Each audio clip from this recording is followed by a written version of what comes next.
Ce vendredi 18 novembre 2022, l'équipe de cet avou recevait en plateau un invité très spécial, une star de la chanson française exilée outre-Atlantique depuis bientôt 50 ans. Son nom ? Michel Polnareff.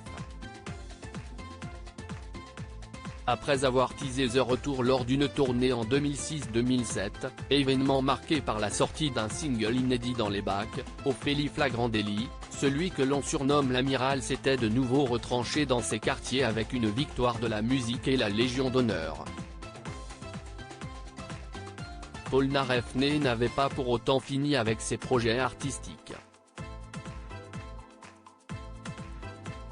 Entre la publication de son autobiographie intitulée Sperme et l'organisation d'un concert unique à guichet fermé à l'Olympia, l'année 2016 aura été particulièrement chargée pour le chanteur. Cette fois, si est-il la bonne, semble-t-il. Il aura fallu attendre la fin d'année 2022 pour découvrir sa nouvelle galette, Polnareff chante. Où la star reprend au piano ses plus grands tubes, et entendre parler d'une nouvelle tournée qui devrait commencer à partir du 24 mai 2023 du côté de Nice. Michel Polnareff a profité de son passage dans cet avou hier soir pour régler ses comptes avec Patrick Cohen. Si l'interprète de Lettres à France avait une dent contre lui, si est-il surtout parce qu'il n'a toujours pas digéré une rumeur sur laquelle était revenu le journaliste.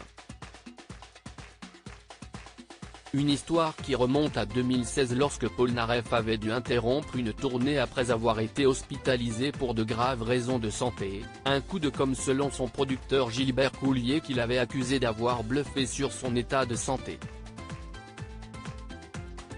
Le truc qui m'a le plus choqué, on s'en est parlé au téléphone, c'était le liner, qui disait Michel Polnareff, menteur ?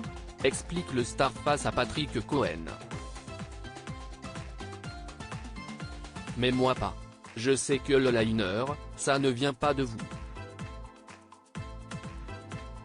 Je comprends tout à fait, je respecte, que vous ayez fait une enquête, que vous posiez des questions. Je vous avais trouvé très méfiant par rapport à la vérité. Et Patrick Cohen, d'essayer de se défendre avec les moyens du bord, rappelant qu'il s'était juste interrogé sur la communication autour de l'événement. Mais comment est-ce qu'on peut mettre en doute la parole du Dr Sioux, qui est une sommité? Et de l'hôpital américain? Comment est-ce qu'on peut dire que je porte pâle? Si est-il hallucinant. Michel Polnareff se sent-il vexé par la polémique? Réponse du principal intéressé à Anne-Elisabeth Lemoine, ça ne m'a pas vexé, j'ai trouvé ça incroyable d'être en train de pratiquement mourir et qu'on raconte que vous avez été porté pâle pour ne pas faire la sale Playel.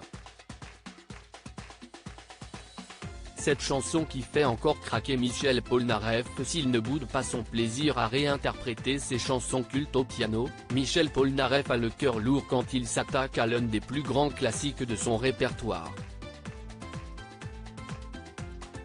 Ainsi de mes regrets, un tube enregistré en 1968 qu'il confie avoir repris au piano avec un sanglot dans la gorge.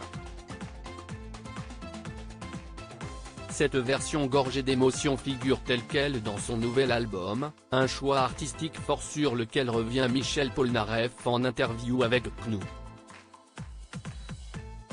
J'ai peut-être le regret d'avoir mis mes regrets sur le disque, parce que j'ai un petit problème émotionnel en plein milieu, et je n'arrive plus à chanter la fin.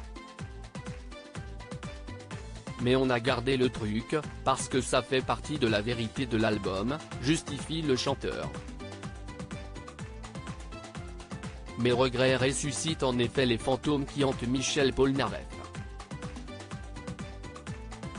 Si est-il une chanson qui avait été écrite, comme une fantaisie littéraire, et il se trouve que dans ma vie réelle, cela s'est retrouvé vraiment. Donc le souvenir de cette époque m'a fait craquer en plein milieu de la chanson. Nul doute que sa prochaine tournée s'annonce comme l'un des moments les plus émouvants dans la longue et prolifique carrière de l'artiste de 78 ans.